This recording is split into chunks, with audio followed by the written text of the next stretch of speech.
Olá, olá, boa tarde vocês do canal 10, Cabo Frio TV.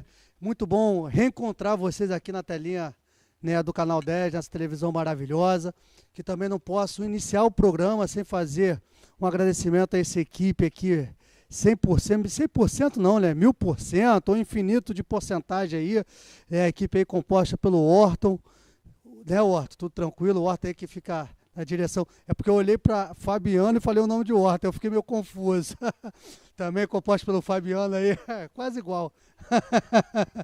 Fabiano também aí que fica ali na técnica ali, sempre dando um apoio. Assim, é difícil até falar dessa equipe.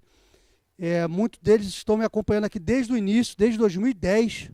Né? São quase 7 anos de programa. Na verdade, acho que até mais tempo.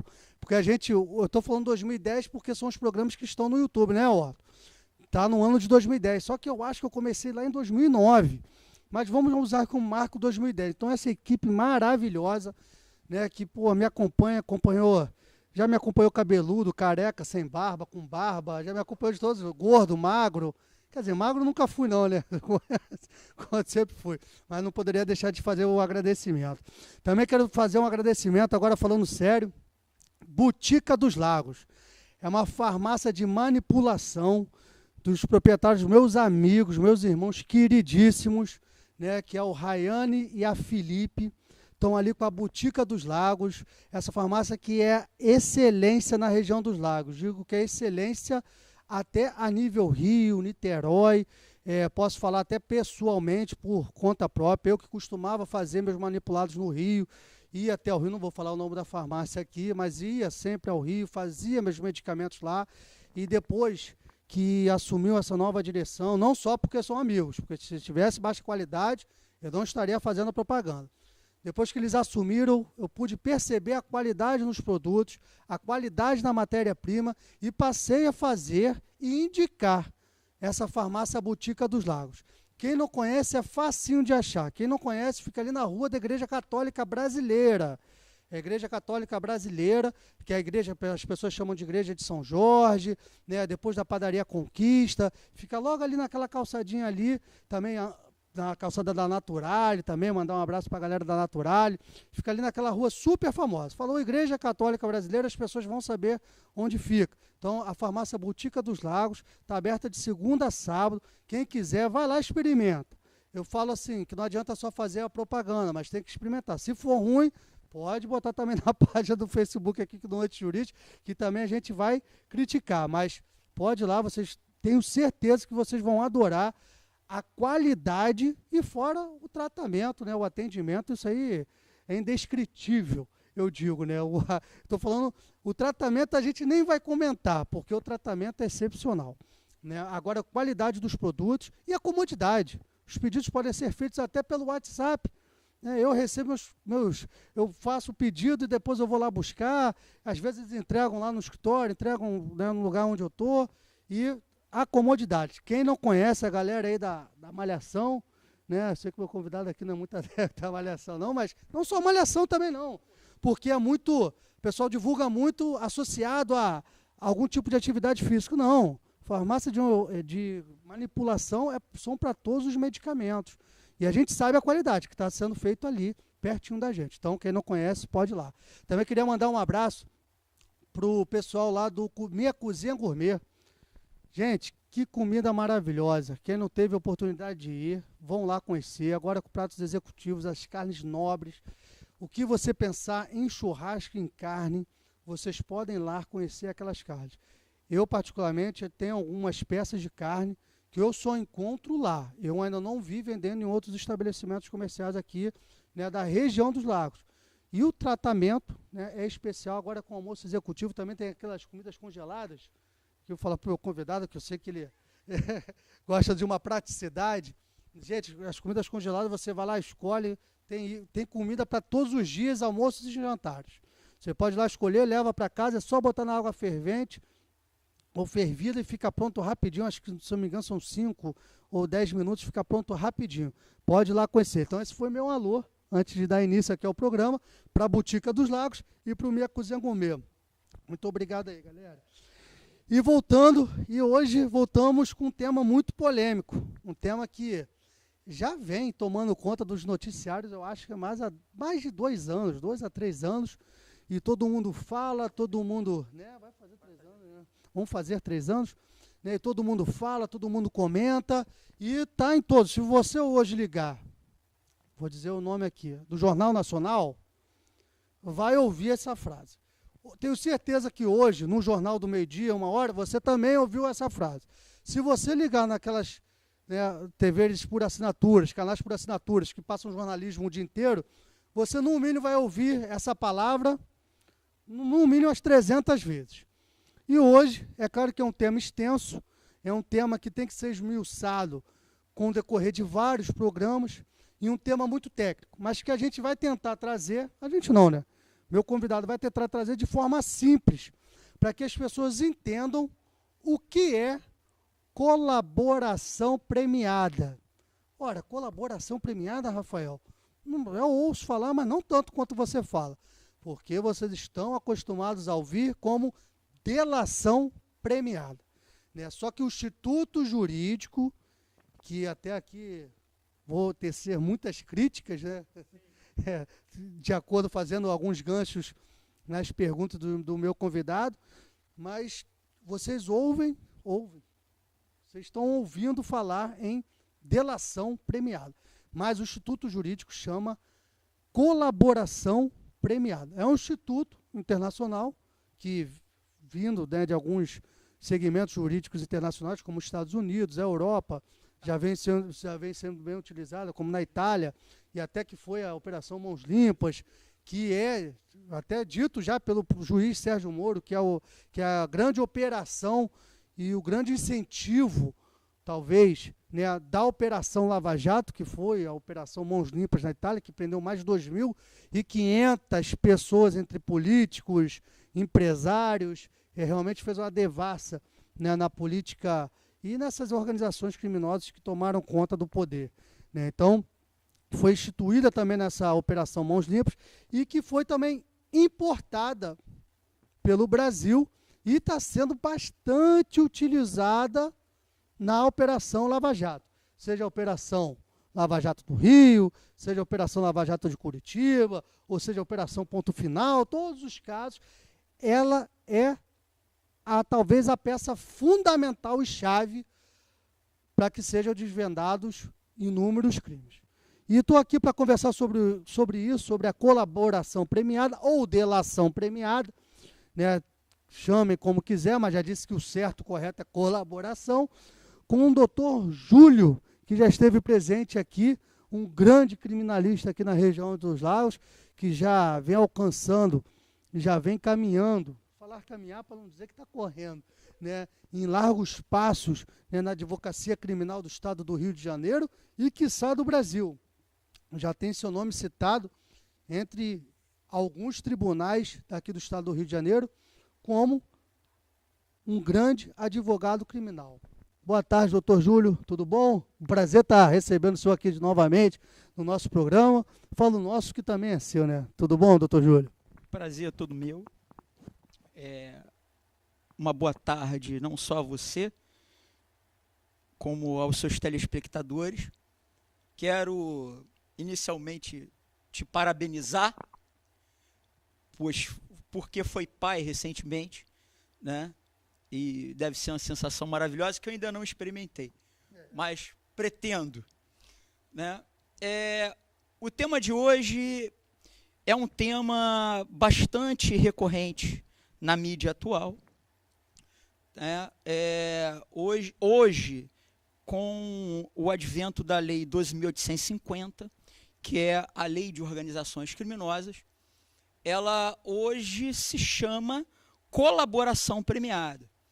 Mas no Brasil, no início, no cerne do Instituto no Brasil, ela se chamava delação premiada, que foi instituída na Lei de Crimes Hediondos, a Lei 8.072, e que lá ela era chamada como delação premiada, mas hoje a nomenclatura já está ultrapassada.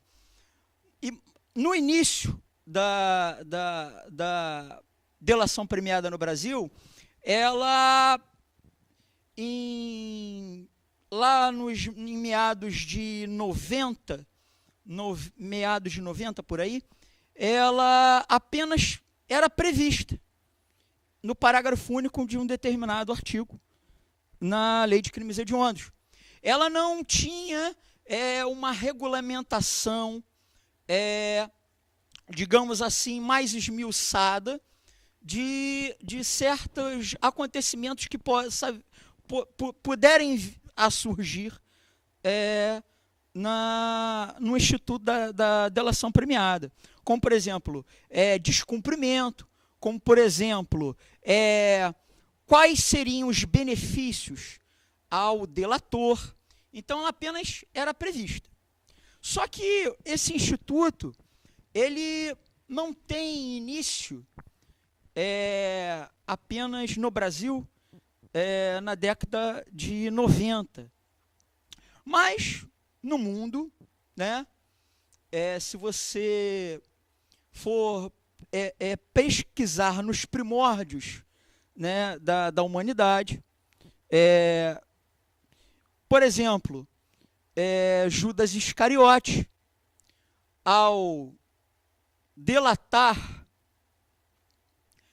Jesus, ao trair Jesus, alguns especialistas citam que ele, ali naquele momento, ele fez uma delação premiada, ao trocar Jesus por moedas de prata. Então, o Instituto já vem sendo estudado por muitos anos e tem se aperfeiçoando. Pois bem, é um instituto muito criticado no Brasil, porque ele tem como objetivo o prêmio, o nome já diz, o prêmio, o benefício ao investigado, indiciado em crimes referentes à organização criminosa, em que ele deseja colaborar com as investigações. Tá? Então, a princípio, ele é um benefício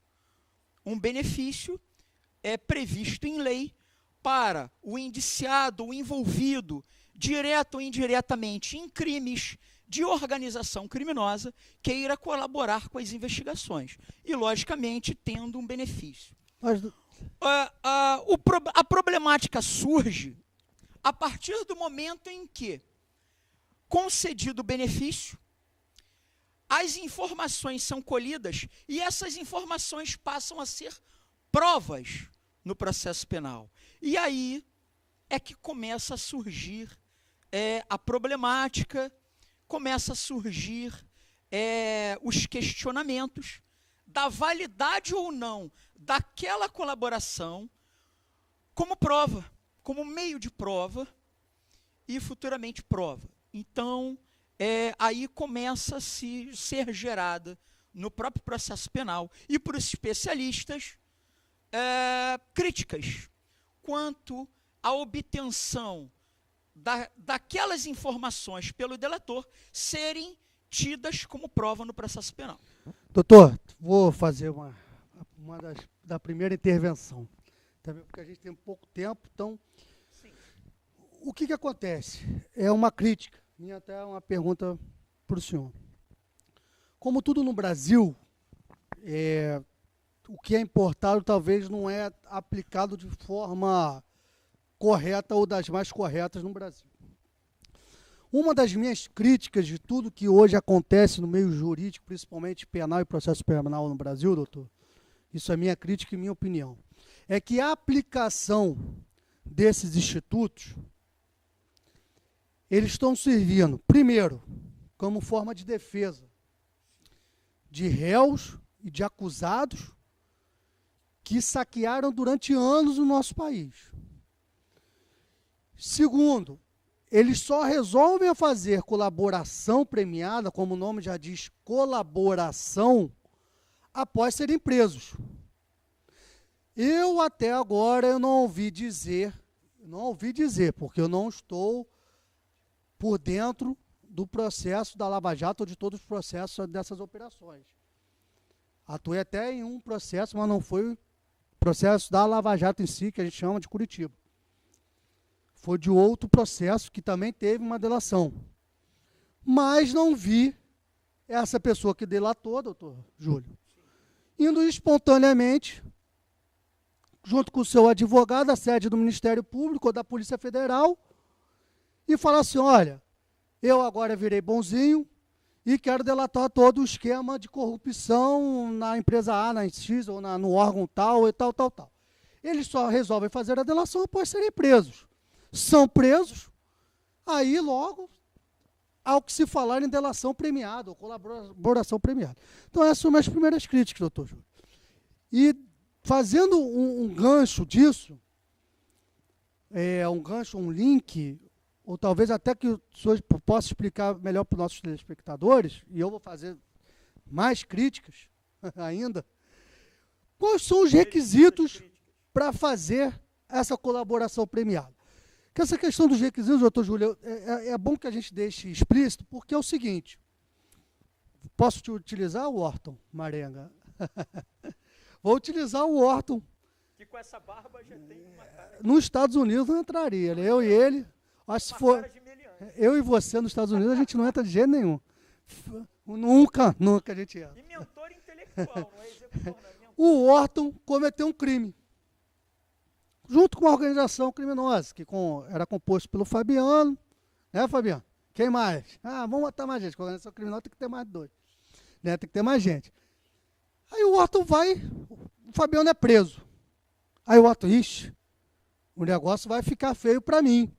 Vou procurar um advogado para que faça uma delação premiada, que eu vejo nos noticiários aí. Quem faz delação premiada vai para casa, é preso, mas vai para casa. Então, vou procurar. Vou procurar. Aí ele procura o doutor Júlio. Fala, porra, lá no programa teve um advogado, criminalista, excelente advogado, muito elogiado pelo Rafael, e falou sobre delação premiada. Procura o doutor Júlio.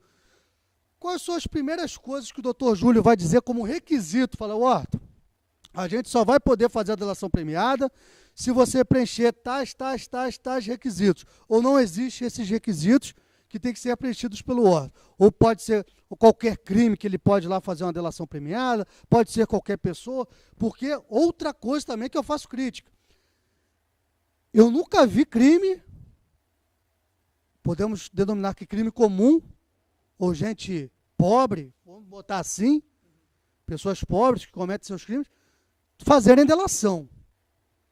Tudo bem que eu estou caminhando agora, me inserindo na seara criminal, na área criminal agora, né, depois de anos na advocacia, né, civil e administrativa, mas eu nunca vi falar que o fulano, o Zé das Couves, lá, que é traficante de uma favela com 100 pessoas, 50 pessoas, fez a delação premiada e por isso foi beneficiado. Doutor Júlio, mas vamos para a nossa primeira pergunta. Quais são os requisitos para a pessoa fazer a delação? Quais são os requisitos que o órgão tem que fazer para fazer a delação, tem que ter para fazer a delação premiada? Bom, inicialmente você tem 2 requisitos e, após os requisitos, a observância se esses requisitos e essas informações prestadas vão colaborar nas investigações. Então, você tem o primeiro, que é um deles você já falou, que é a chamada espontaneidade. Eu não posso, numa audiência, numa certa circunstância em que a autoridade estatal, a polícia, venha me coibir a prestar esse depoimento. Ele tem que ser espontâneo, tá? Ele não pode ser mediante tortura, ele não pode ser por outros meios de obtenção de prova, ele tem que partir do que eu quero dizer, tá? E não do que possivelmente a investigação pode chegar até mim. Primeiro, A primeira é a espontaneidade. E a segunda, e o segundo requisito, que é o principal, é o requisito, se eu não me engano, sine qua non, sem o qual ele não vai existir. Tudo que você diga tem que ser eficaz. A eficácia é o principal requisito da colaboração premiada. Tudo que você diga, você tem que provar. Mas quem faz esse juízo de eficiência? Bom, inicialmente... Porque o que pode ser eficiente para mim, talvez não seja para o sim, juiz. concordo. Para o promotor. Concordo. É por isso que vem a segunda problemática da delação premiada, da colaboração premiada. Já ia falando como antigamente, da colaboração premiada. É justamente o processo para se obter a colaboração premiada. Então, você tem um procedimento a ser feito, um processo a ser feito. Inicialmente, se dá da seguinte forma. Ou ele pode se dar, pelo que você acabou de dizer, um dos indiciados, um dos envolvidos em crimes relacionados à organização criminosa. Ele procura um advogado, relata o advogado, e esse advogado procura o Ministério Público. Então, marca-se uma reunião. Para quê? Essas informações prestadas pelo indiciado, se essas informações vão interessar inicialmente ao Ministério Público. Então, a princípio, essas informações, elas são, primeiramente, sigilosas, super sigilosas, e reúne-se o advogado do indiciado, o Ministério Público e o delegado. Então, ela pode se dar, primeiramente, espontaneamente pelo advogado. Segundo, ela pode se dar pelo pedido do delegado. E terceiro, pelo pedido do Ministério Público, mas, doutor, do promotor de justiça. Se as informações prestadas pelo indiciado não forem validadas, não servirem, quer dizer, não servirem como a delação premiada ou a colaboração premiada, elas, mesmo assim, passam a valer como informações para o processo. Eles não invalidam aquela informação. Vou dar um exemplo. Por isso que eu acho, assim, o critério de validação, de eficácia, ou eficiência, ou probidade dessas informações, fica a cargo de dois órgãos, sem críticas. Mas talvez esse instituto que está sendo utilizado, né, à torto e à direito, né, em nosso sistema judiciário penal, não vá se aplicar ao cidadão comum. É isso que eu tô, assim, a minha crítica, doutor, é essa. Porque é fácil pegar esses grandes figurões e botar eles em casa, enquanto eles denunciam um governador, um senador, o presidente da República, um juiz, um procurador, sei lá, uma autoridade. Isso dá manchete, doutor. Agora, difícil vai ser essa aplicação desse instituto jurídico para o cidadão comum, vou botar aí, a pessoa que cometeu um crime. O doutor vive muito mais isso do que eu, assim, sua larga experiência, para o cidadão comum que comete um crime dentro de uma favela, não é uma favela do Rio, não, uma favela dentro da região dos Lagos, que queira se regenerar e queira delatar um esquema criminoso. Talvez isso não vai ser validado porque não dá manchete. Por quê? Ele aqui, vou validar isso aqui, vou falar, ele vai falar, não vai ser colaboração, não. Você vai cumprir sua pena. Esse é o meu grande questionamento. Nós estamos vendo aí uma verdadeira caça às bruxas. Acho ótimo essa limpeza, né, em nossa política, mas, como tudo no Brasil, as coisas, na maioria das vezes, são direcionadas às grandes classes, aos ricos, à classe elitista, e ao pobre, nada. Então, eu queria que o senhor falasse também sobre isso. Os requisitos, que o senhor já falou, um é a espontaneidade, né, e a reunião junto com o Ministério Público, e se essas informações realmente terão validade. Você vai com o seu cliente fala tudo. O Ministério Público ouve, não, tudo bem, mas não vamos fazer a delação. Essas informações vão ter validade para dentro do processo? Sim. Porém, a segunda etapa da validação, ainda estou na etapa da validação dessas informações em colaboração premiada. Ela passa por essas informações passam por certos filtros. Esses filtros são dispostos na 12.850. Essas informações, elas têm que servir para, primeiro, identificação de novos envolvidos na organização criminosa. Segundo, essas informações, elas têm que servir para impedir novos crimes, impedir a ocorrência de novos crimes. Segundo, essas informações, elas podem também servir para a apreensão e a retomada de bens que, porventura, foram provenientes dessa ilicitude. Tá? Um quarto requisito, ela pode também servir para descobrir, levar o paradeiro de pessoas desaparecidas, pessoas no processo que podem estar em determinados locais e não serem encontradas. E assim outras informações. Tá? Mas essas informações, como requisito de validação da colaboração premiada, ela tem que servir para esses objetivos que eu acabei de falar. Caso contrário, o próprio promotor de justiça, o próprio delegado de Polícia Federal ou delegado de Polícia Civil pode virar para o delator e falar, olha, essas informações não servem para esses fins, esses requisitos que estão na lei. Então, ela não vai servir. Então, não me interessa a sua delação. E aí entra o trabalho minucioso do advogado. Por quê? É aquilo. Uma vez dada a informação, não tem como devolvê-la.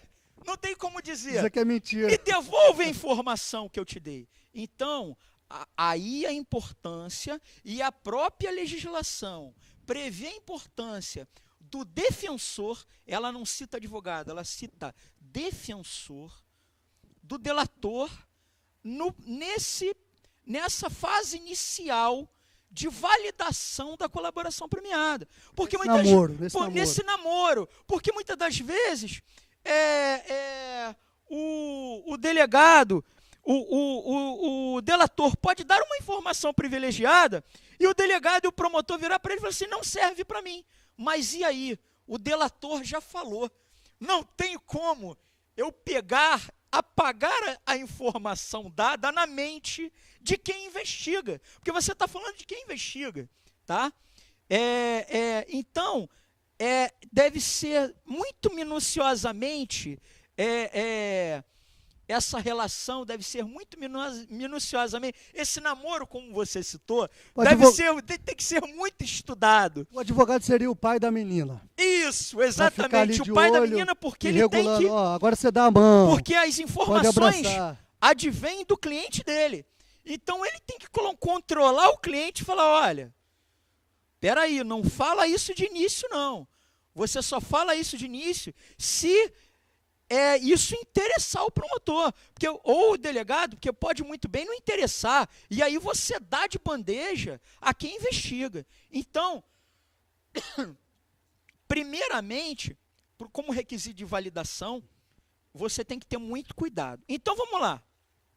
O promotor, então, ou o delegado, fala assim, olha, concordo com as suas informações, acho que as suas informações preenchem os requisitos legais, então vamos dar início à formulação dessa colaboração premiada. E aí entra, doutor Rafael, quase que uma relação contratual entre o delator e os envolvidos na delação na colaboração premiada.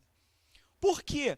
É formulado um acordo de delação. É praticamente um contrato, tá? E aí, nesse contrato, você vai formular inicialmente, que aí reside uma outra problemática na colaboração premiada, que é você dá as informações e aí, então, você começa a negociar o benefício para o delator. Esse benefício que pode ser de um perdão judicial até 2/3 de diminuição da pena e também, ao fim da pena, a substituição da pena privativa de liberdade por restritiva de direito, esses são os benefícios. Você começa, então, a negociar esse benefício. Aí surge o seguinte problema, que aí você vai dizer assim, pô, tem certeza que é isso mesmo? Vamos lá. Você colhe as informações, é preenchido o requisito de validação da colaboração premiada, você entra num acordo com o promotor, com o delegado, eles redigem um acordo de colaboração premiada e é enviado ao juiz. Aí entra a segunda problemática. E para mim a principal, a mais perigosa. O juiz não participa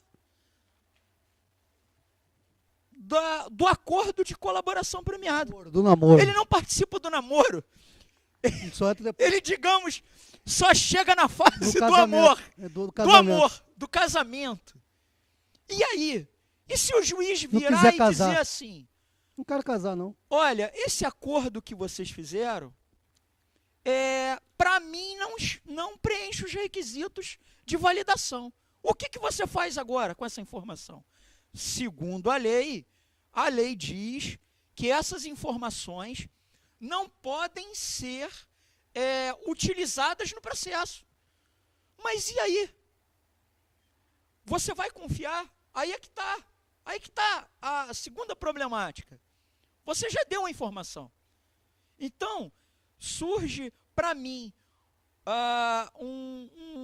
uma grande confusão, né, nessa segunda fase de validação, né, porque até então você está confiando num promotor, um delegado de Polícia Civil, Polícia Federal, que diz para você que concorda com aquilo que você diz e diz que está valida. Mas não é ele que valida, quem valida é o juiz. É por isso que, muitas das vezes, hoje existem escritórios de advocacia especializados em participar em delações premiadas, em colaborações premiadas, justamente porque deve ser muito bem observado. Eu não posso deixar que o meu cliente dê informações se essas informações não vão ser úteis ao processo, não vão ser validadas. Então, é uma relação muito perigosa, inclusive essa carga de responsabilidade, essa carga é transferida ao advogado, porque o cliente cobra de você. Doutor, olha só, eu estou confiando de que isso vai dar certo, hein?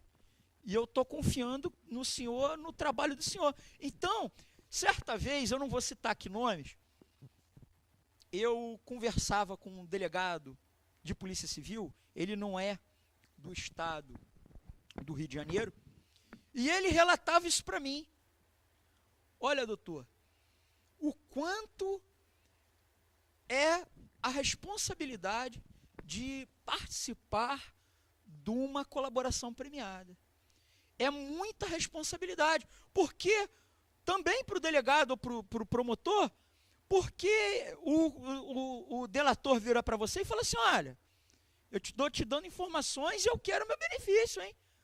eu quero o meu benefício, hein? Você estreita as relações de confiança e acaba não sendo eles que são Exatamente. sendo validados. Talvez eu acho, doutor, para isso, para talvez sanar essas dúvidas, eu acho que a melhor coisa, e no Brasil talvez fosse a melhor coisa, que isso vem sendo mudado até na parte jurídica, judicial, seria a interpretação objetiva da norma. Para não haver margem para interpretações, margem para caracterizações, margens para benefícios de quem quer que seja, e realmente a gente conseguir ter uma lei para todos. Por isso que, doutor, o senhor falou bem essa questão, você vê como as questões são tão nebulosas, que às vezes quem está nos assistindo, doutor, e participa, ou tem algo para delatar, e vê tanto no jornal, fala, vou lá no Ministério Público. Não é assim. Não é assim.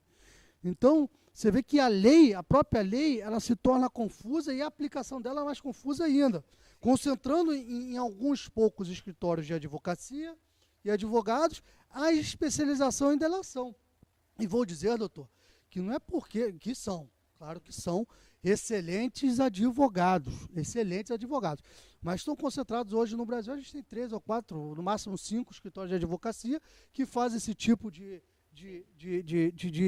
instituto jurídico, né, a aplicação desse instituto jurídico.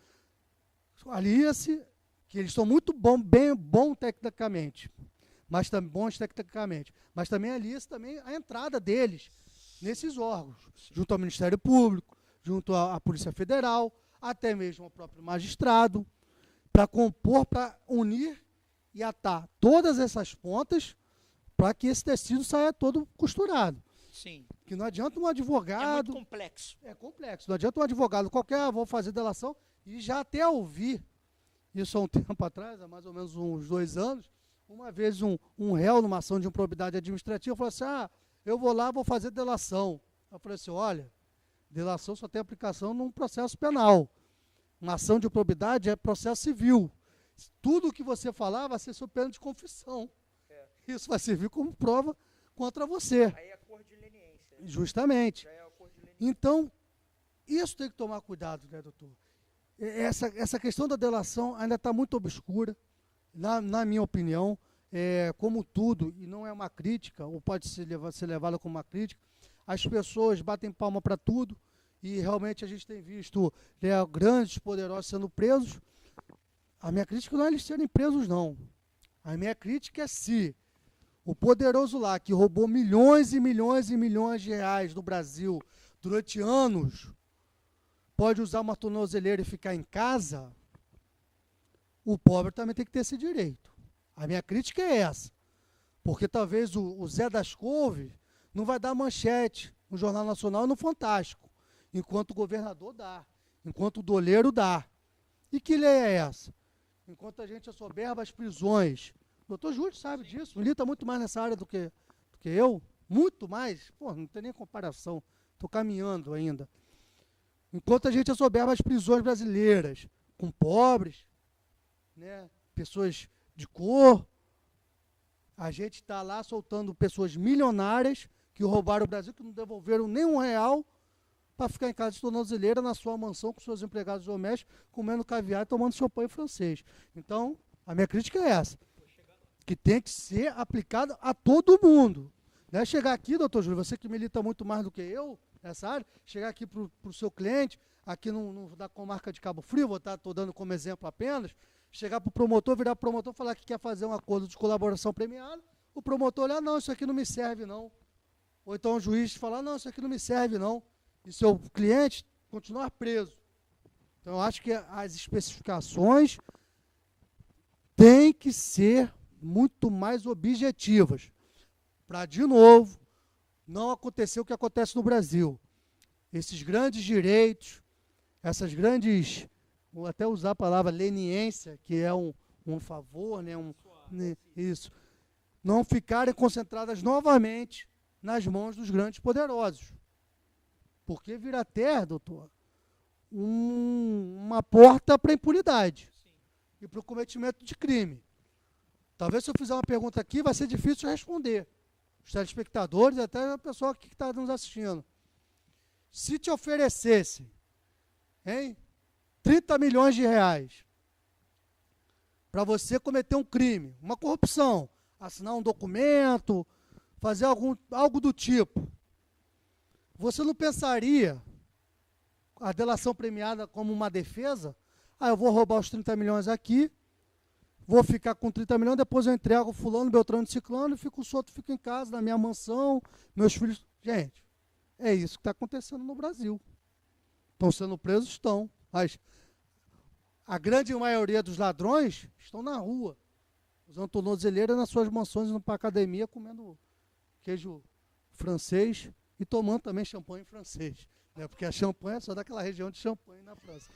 Então, é um absurdo. Doutor, a última pergunta, rapidinho. Dá para a última pergunta, Fabiano? Dá a última pergunta. Tem 2 minutos? Ah, é? Então, utilize esse gancho da prisão domiciliar. Também quero saber de você se eu, Rafael Andrade, advogado, posso ir a Curitiba ter acesso a alguma das colaborações lá que ainda não foram divulgadas. Sim. Também surge aí, você citou num ponto, que foi inclusive tema do programa que eu fiz com você anteriormente, que é justamente o acesso a essa colaboração premiada. Aí, pasme, eu vou te dar uma notícia que você vai falar para mim, não, você deve estar brincando, mas está na lei.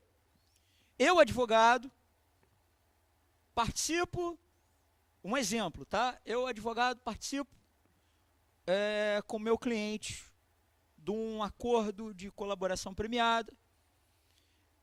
Esse acordo é redigido, validado. Depois que ele é validado, tem um requisito na lei que diz o seguinte: para eu ter novamente acesso do andamento dessa colaboração premiada, eu preciso de autorização judicial. Eu sendo advogado, participando. Eu sendo advogado e participando da fase de validação da colaboração premiada, sendo o meu cliente um delator. Vou te dar um exemplo. Até eu, que participei, posteriormente, posso ser privado de ter certos acessos a esta colaboração premiada. Eu só tenho acesso, segundo a lei, aos documentos que já foram juntados na colaboração premiada. O que vai se fazer com essa informação, eu não tenho mais acesso. Mesmo se eu quiser ter, o juiz pode me vedar. Então, tem esse segundo problema. Tá? Agora, o que chama atenção, para que o seu telespectador entenda, a prisão, vou repetir, a prisão domiciliar não é um benefício concedido na colaboração premiada, na lei de organizações criminosas. Ela não é um benefício previsto por lei na hipótese de colaboração premiada.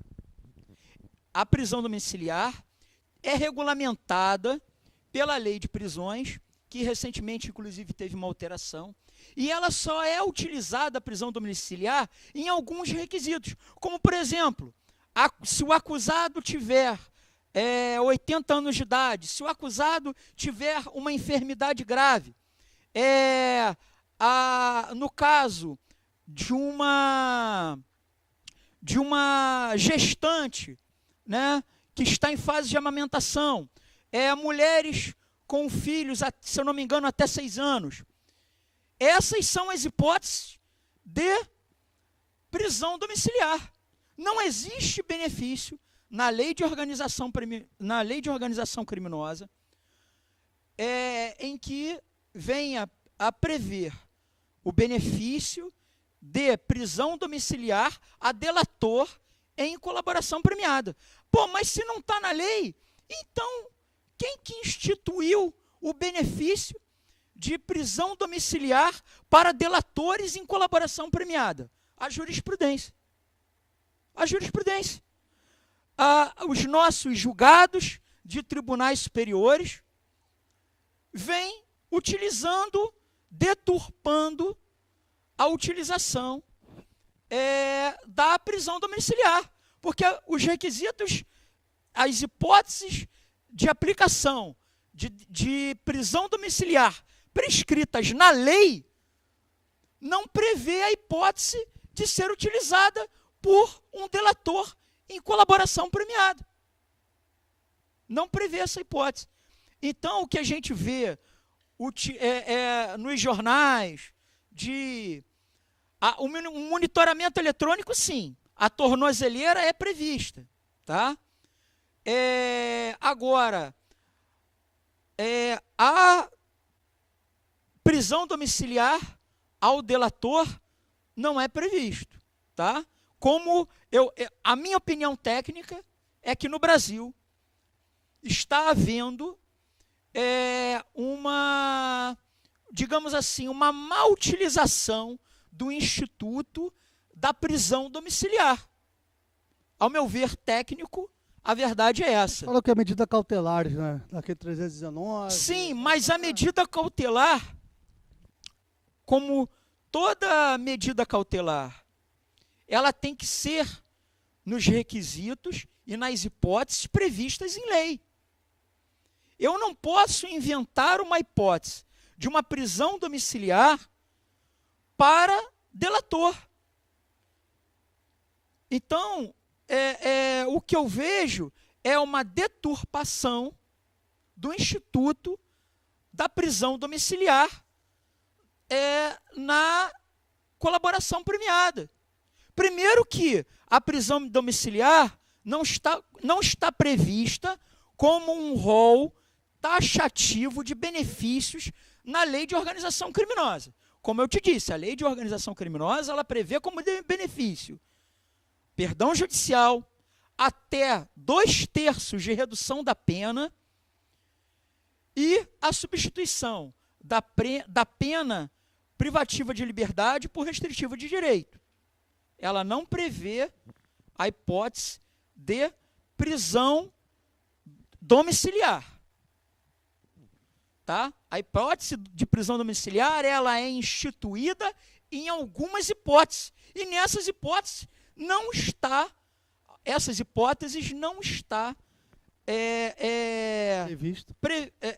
previsto o benefício a um delator em colaboração premiada. Então, a prisão domiciliar no Brasil, ela vem sendo utilizada de forma errônea, tá? Desacerbada, na lei, nos crimes que instituem colaboração premiada. Tá? Então, assim, vem sendo utilizado de forma jurisprudencial. Juízes de tribunais, ministros de tribunais superiores, tá? O STJ, o STF, principalmente o STF, vem utilizando um instituto da prisão domiciliar. Mas, volto a repetir, não está previsto na lei de organizações criminosas, como benefício a um delator. Não está previsto. Tá? É que eu falo, às vezes as leis, porque existem duas formas, talvez.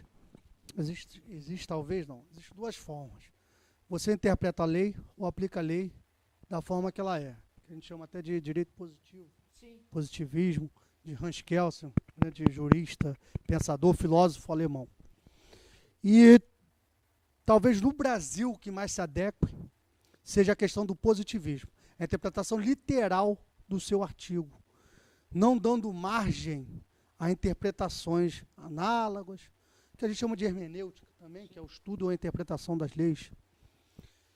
Nos Estados Unidos, já é um sistema judicial diferente, é um sistema de interpretações das leis.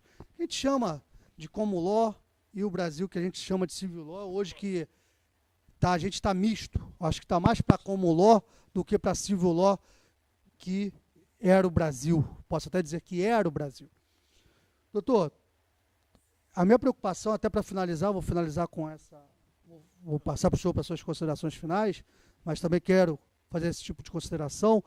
A minha preocupação é como tudo no Brasil, que é importado de forma desconexa, ou então importada de forma correta e aplicada de forma errada. A minha preocupação é a aplicação das leis para todos.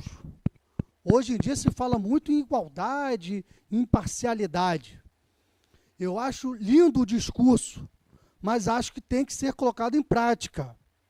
Se vale a delação premiada ou a colaboração premiada para o rico, também tem que valer para o pobre. Se vale a prisão domiciliar para o rico, também tem que valer para o pobre. Senão a gente vai continuar com o mesmo país que nós temos. E nada vai mudar. A Operação Lava Jato é uma operação linda. Bato palmas. Eu fico preocupado com o direito penal após a Operação Lava Jato. Já estou preocupado com o direito penal, com a Operação Lava Jato e o pós-Operação Lava Jato. Ah, Rafael, você fica preocupado o quê? Com os ricos sendo presos? Não. Minha preocupação não são com os ricos. Eu tenho certeza, e posso falar aqui, talvez vai ficar gravado, que daqui a 3, 4 anos eles vão estar soltos. Sua grande maioria vão estar soltos. Se não antes. Minha preocupação é que estão aplicando severamente aos ricos, o que vai ser com os pobres? Se antes os ricos não iam para a cadeia, com as brechas, as chamadas brechas na lei, e os bons advogados criminalistas, como eu tenho aqui um ao lado, né, os ricos não iam para a cadeia, mas os pobres iam, mesmo com os ricos não indo. Agora imagina com os ricos indo, o que vai ser dos pobres? O que vai ser da classe menos favorecida? Como que irão aplicar essa questão de delação premiada, de condução coercitiva? Eu fico imaginando um delegado do estado do Rio de Janeiro, fazendo uma condução coercitiva, qual o critério que ele vai ser utilizado, numa pessoa que mora numa comunidade pobre, vai fazer a torta à direito. Então essa é a minha preocupação, doutor. Minha preocupação é equidade na aplicação dessa lei. Né? Minha preocupação não é que esse instituto seja aplicado, que tem que ser aplicado, os ricos têm que ir para a cadeia, têm que pagar. Agora também quero ver esse dinheiro voltando, né, para os cofres públicos. Né? Mas, enfim, tem que pagar. Mas eu quero saber se vai também ser aplicado ao pobre. Doutor, passar para as suas considerações. É que o tema é polêmico, eu gosto. E a gente bastante polêmico. Né, passar para o senhor para as considerações finais aí, doutor. Eu concordo em gênero e número e grau. Talvez é o tema mais polêmico numa legislação penal extravagante. Há reflexos no processo penal, há reflexos no direito penal. Agora, eu defendo o Instituto aplicado corretamente. Por quê? Atualmente, eu vou finalizar. Atualmente, como você lida hoje com uma sofisticação criminosa, com um requinte de detalhes, com pessoas extremamente dispostas a praticar crimes e especialistas em não serem pegos, o Instituto da Delação Premiada, da colaboração premiada, ela visa a obter informações e provas que, se não fosse pela colaboração premiada, essas provas nunca seriam alcançadas.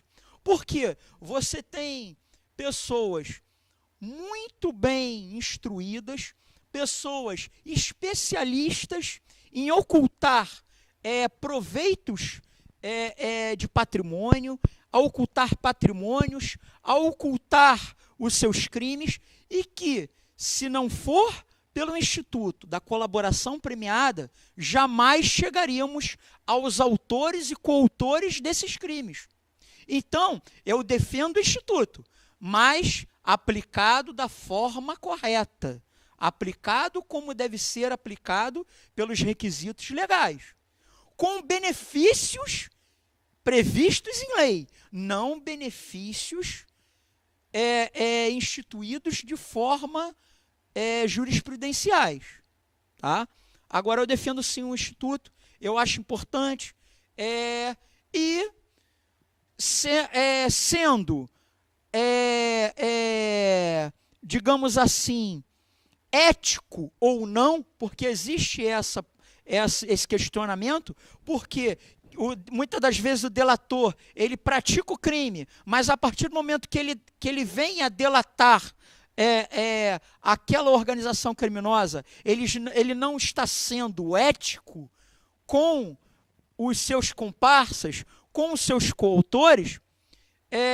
Eu defendo o Instituto. Eu acho que o Instituto vem a trazer e a trazer à tona muitas práticas criminosas e prender pessoas envolvidas que, se não fosse pelo Instituto da Colaboração Premiada, jamais chegaríamos a esses autores e coautores, ou, digamos, partícipes também. Eu agradeço muito a oportunidade de estar mais uma vez no teu programa. No nosso. No nosso. E bom, espero... que eu falo nosso, que eu não tenho que pagar aqueles honorários do senhor para vir aqui, né? Pelo menos eu abro mão disso. Espero ter sido claro na minha explicação, ter sido simples e prático na minha explicação aos seus telespectadores. Olha, doutor, eu vou falar a verdade. Se foi claro para mim, eu tenho certeza que para os meus telespectadores também foi muito claro. Gente, ficamos aqui com mais esse programa Noite Jurídica. Eu vou falar até o dia, né, para dizer que a gente está atualizado. Dia 27 de novembro, hoje o programinha se estendeu um pouquinho mais, que a gente também chegou um pouquinho atrasado, né, Fabiano? Pô, já entrei na televisão tomando esporro, cheguei ali, tomei outro esporro. Rapaz, Ezequiel já está ali também para me dar esporro. Rapaz, não vem não, hein?